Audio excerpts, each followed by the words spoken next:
Selam arkadaşlar, ben Age of Tactics. Bugün Age of Empires Mobile oyuncularını deliye döndüren o yeniliklerden bahsetmek istiyorum dostlar. Bildiğiniz üzere yeni bir çağ geldi. Bakın ben daha atlamadım, sizleri bekledim. Birazdan bunun da tadına bakacağız. Birliklerimizi artık T8, T9 falan yapabiliyoruz. Şöyle bildiğiniz üzere. Şöyle güçlerini de değerlendiririz birazdan. Hatta bakabiliriz direkt. Bu şekilde ve de araştırma kısmımız uçsuz bucaksız bir hal aldı. Yani buna nasıl yetişeceğim konusunda hiçbir fikrim yok. Oyun bizi biraz sonsuzluğa itti gibi bir şey oldu arkadaşlar. Yani buradan sürelerini görebilsem aslında çok tatlı olabilirmiş. Ama birazdan bazılarının detayına değinmeye çalışacağız arkadaşlar. Yani böyle bir güncelleme bence herkes bekliyordu. Biraz daha ilerisi olması gerektiğini herkes düşünüyordu. Fakat bu denli bir şeyi bir anda beklemiyorduk. Bomba gibi geldiler bildiğin. Bu ekonomi kısmına da yeni şeyler geldi bu arada. Bildiğiniz gibi yeni kahramanları da bu sefer normalde ikili oluyordu çarklarımız. Dörtlü oldu çarkımız. Bunun şöyle bir dezavantajı var arkadaşlar. İkili olduğunda örnek veriyorum. Ben Alparslan'la Scipio'yu da açmak istiyorum. Zoayun'u kesin açacağım. Şimdi bu şekilde dördü birden geldiği için şurada gördüğünüz hani ben 20'yi çevireyim bunu alayım garantileyim diye herhangi bir hero'yu stoğunuza ekleyemeyeceksiniz. Bu göç sebebiyle ortalık karıştığından dolayı bu gibi bir çözüm yöntemi bulduklarını düşünüyorum. Çünkü bu şekilde dörtlü çark mantıklı değil. İkili hafta aşırı gelmesi daha mantıklıydı. Yani hero'ları getirdiler. Yeni hero'lar geldi. Araştırmalar uçtu. Aldı başını gitti. T9 asker açıldı. Derken kasaba merkezimizi 40 seviye yapabilir olduk. Ne olacak, ben burada 2 seviye restore etmiştim. Şimdi ayrı bir restorasyon daha mı açılacak 40 seviye olunca? Yani hiç bilmiyorum. Ya da bu restorem 30 seviyenin restoresi ya. 40 seviyenin restoresi gibi mi olacak ben 40 olduğumda? Kasaba merkezim 40 olduğunda. Bu gibi konularda soru işaretlerimiz hepimizde vardır arkadaşlar. Fakat hala ben bu videoyu çekiyorsam ve siz de bunu izliyorsanız biraz strateji yapmakta istiyor gibiyiz. Dostlar, şimdi isterseniz birlikte kasaba merkezini çağ atlatarak başlayalım. Benim yeterli bakiyem var zaten, yani kaynak istediği 9 milyon gibi bir şey istiyor. Mucize çağına birlikte geçelim.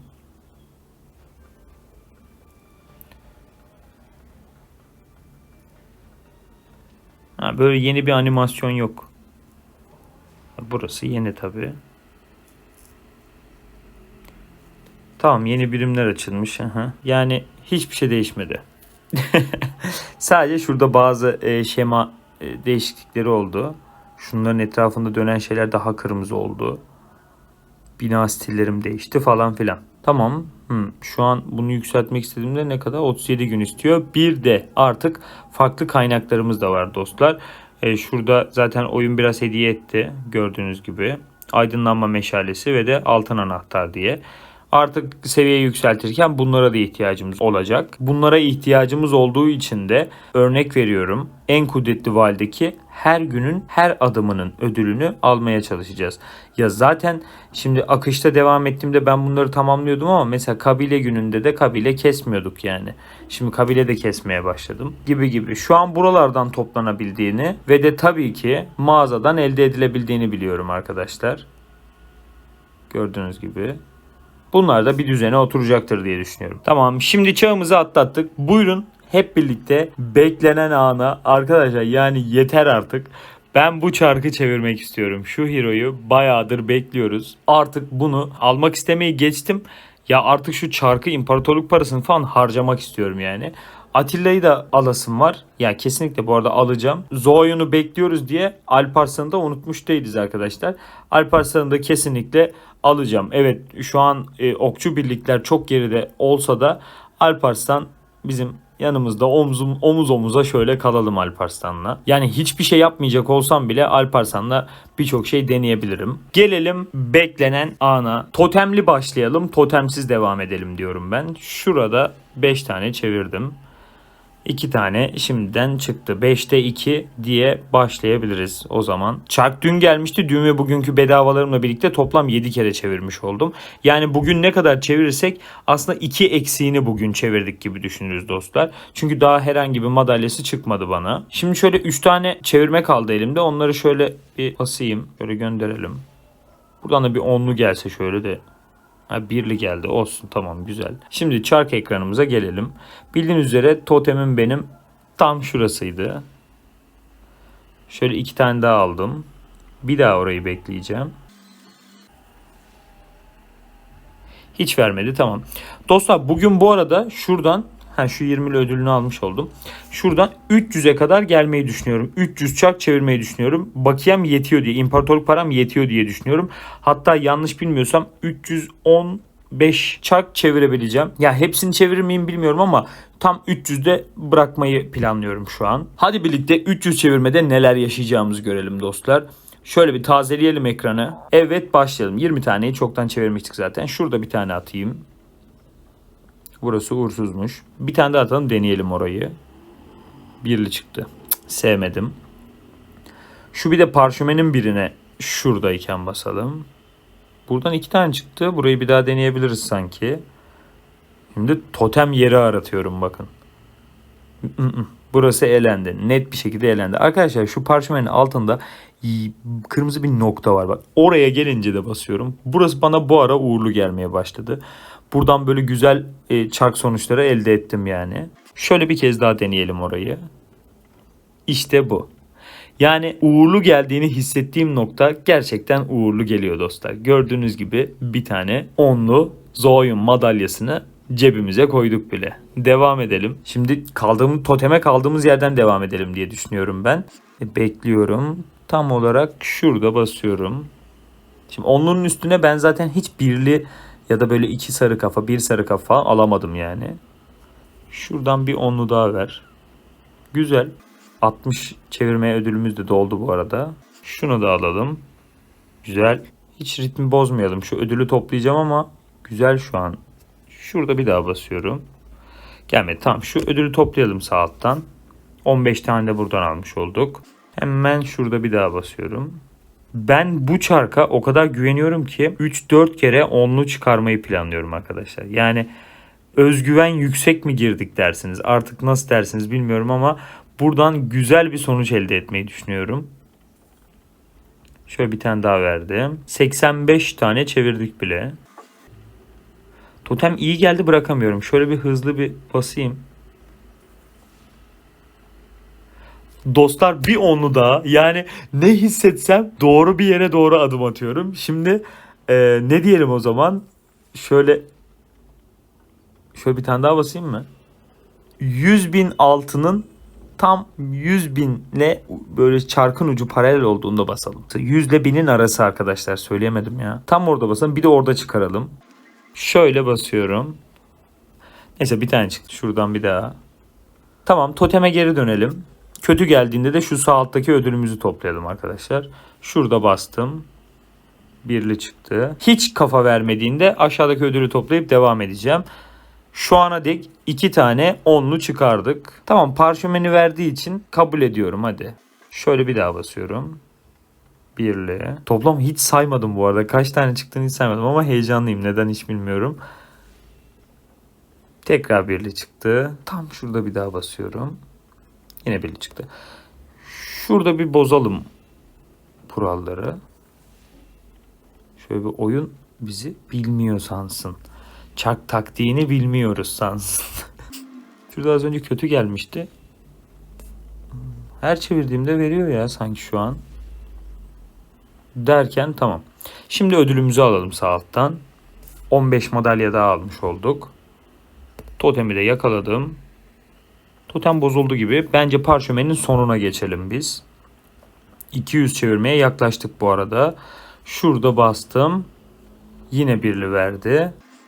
2 kere onluyu verdi bu arada. 2 kere daha bekliyorum. 300 çevirmede 4 kere onlu Zuanyu tutturmaya çalışıyorum yani şu an. Ve yapacak gibiyim yani. Şöyle bir tane basayım. Ya bu ekranda basmaya başlayınca insan Böyle sonsuz devam edebilir gibi hissediyor. 4 tane birden geldi. Bu ekranı da seviyorum bu arada ama şu sondaki 100.000 altında onlu olsaydı çok temiz olurdu. Şunun gibi. Dermişim, olmadı. Arkadaşlar bir tane daha tutturduk. Harika. Çok iyi. 30 tane şu an paket halinde aldım gibi düşünebilirsiniz. Bakalım ne kadar çevirdik. 200 çevirmeyi de gerçekleştirdik mi? 3 yok. 200 gerçekleştirmişiz. Tamam.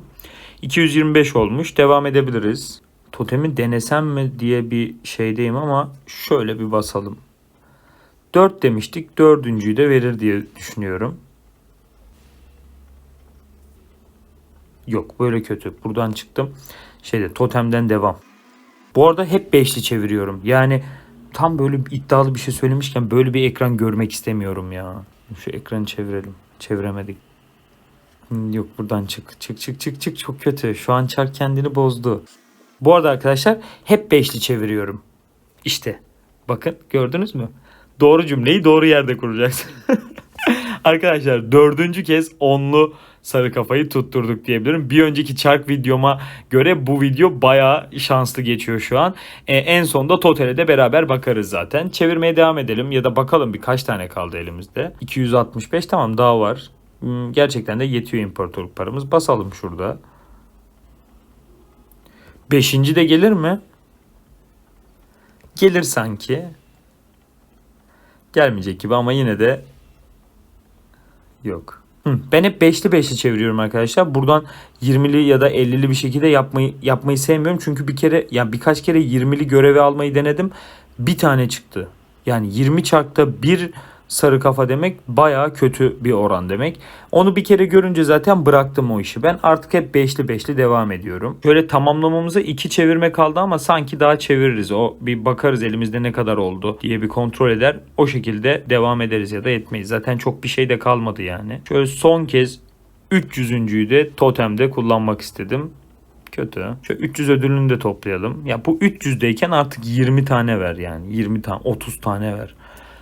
Veriyor mu öyle bir şey? 500'de mesela. Bak, 500'de veriyor. 500'e verirsin tabii. 400'e ver. Buralarda 30 vermeli diyecektim. 30 veriyormuş zaten. Burada 50 tane ver artık yani. 1000 çark çevirmiş adam. Şimdi bir stoklarımızı kontrol edelim. Ne hale geldik görelim. Böyle kalan, yani eğer çark süreci yetmezse sarı kafalarımı da saklıyorum. Direkt 5 yıldıza geçirmeyi planlıyorum Zo'yunu. Nerede bu adam? Ben mi göremiyorum şu an? Burada. Arkadaşlar 165 tane Zoyun madalyası elde etmişiz. 300 çarkta. Yani bir oranlama yapacaksak %55'lik bir oranda sarı kafa çıkarmışız. Yani ben zamanında %40, %20, %30'luk ihtimallerde de çıkardım. Her zaman söylüyorum, %60'a denk geliyorsa, tekamül ediyorsa, yani örnek veriyorum 100 çarkta 60, 300 çarkta 180 kafaya kadar böyle bir tutturabildiyseniz mükemmel bir sonuçtur benim için. Ya bu da bence kötü bir sonuç değil. Tabii 5 yıldız yapmıyor Hero'yu ama berbat bir sonuçta almadık. Bence elimizdeki kalan imparatorluk paralarını da kullanabiliriz arkadaşlar. Buyurun devam edelim. Burada direkt şöyle çatır çatır basmayı düşünüyorum. Bir onlu daha geldi. Bak, onu kaçırdık bak. Alamadım onu bak. Onun şovunu yapamadık abi. 5 kere onlu geldi. Abi harika bir çarktayım bugün. Şöyle son kez de basıyorum. Tamam. Yeterli.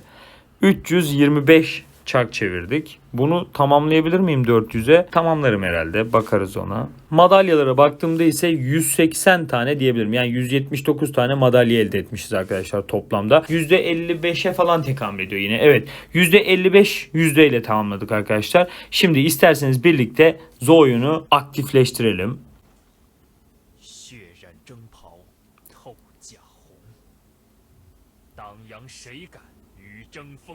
Güzel, ıssız adam mı bu?